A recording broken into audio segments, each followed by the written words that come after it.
Hey everybody, Don Latimore here, and I wanted to come and post a quick little video in response to the video that I posted this morning because I got a bunch of, calls and text messages from agents, asking me to explain a little bit more about how they can, identify some of the areas of opportunity that they have in their business when it comes to lead conversion. Because earlier I posted a video on on the lead conversion piece of it and saying that, hey, you've got to fix all the areas that you may be lacking or areas of concern. So here's some of the things that I told some of those agents on how they can, identify what some of those areas are so they can actually fix those issues and be able to convert more leads. First and foremost, think about, all of those people that you may have done business with before. I'm talking about clients. And, you had issues with converting those clients. They may have had a lot of questions for you before they signed the agency agreement, or they may have had a lot of questions for you because they couldn't, search for properties on your website, or, they had some questions about some of the information that you were sending them.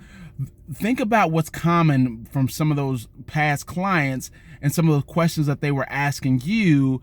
And then think through and say, you know what, I had 2 or 3 clients asking me the same questions over and over and over again, or even before they were clients, asking me these same questions over and over and over again, and I kept having to answer them. Guess what? That's potentially a kink in your chain. Why?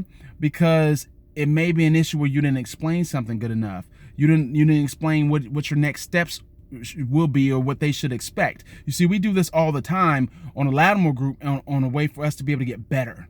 All right. And so that is one way that you can figure out, hey, what's kink in the chain? Ask some of your past clients, right?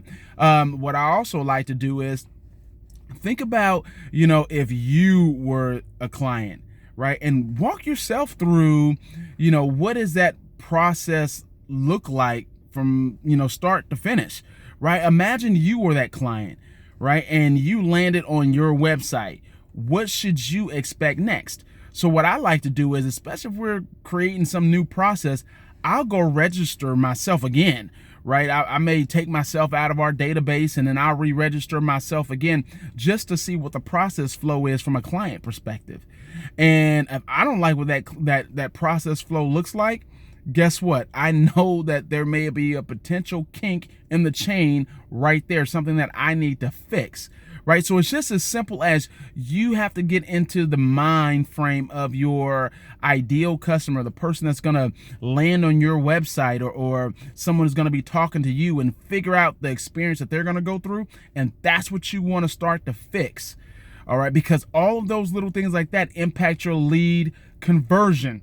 All right, be honest with yourself, even when it comes to, okay, if I get a lead, but I'm working dual careers and I can't call a lead back, a brand new lead that I may have gotten on a website or referred over to me, but I don't call them back for 5 or 6 hours because I'm at work. I'm not saying that there's an issue with somebody working or anything like that, but okay, now you can't get those leads on the phone and it keeps happening. Okay, guess what? That's a kink in your chain. I'm not telling you to quit your job. I'm saying maybe you need to find out an alternative solution on how you can get to your leads faster. All right. So again, all of these types of things are things that you want to be able to identify, fix, self-correct, and then be able to move forward. This way you can improve on your lead conversion. Again, these are just a snippet. For everybody, it's going to probably be a little different. But that's what I mean by say, check out your business and make the necessary corrections. All right. So with that, that's all I got. Take care. Take charge. I'll see you at the top.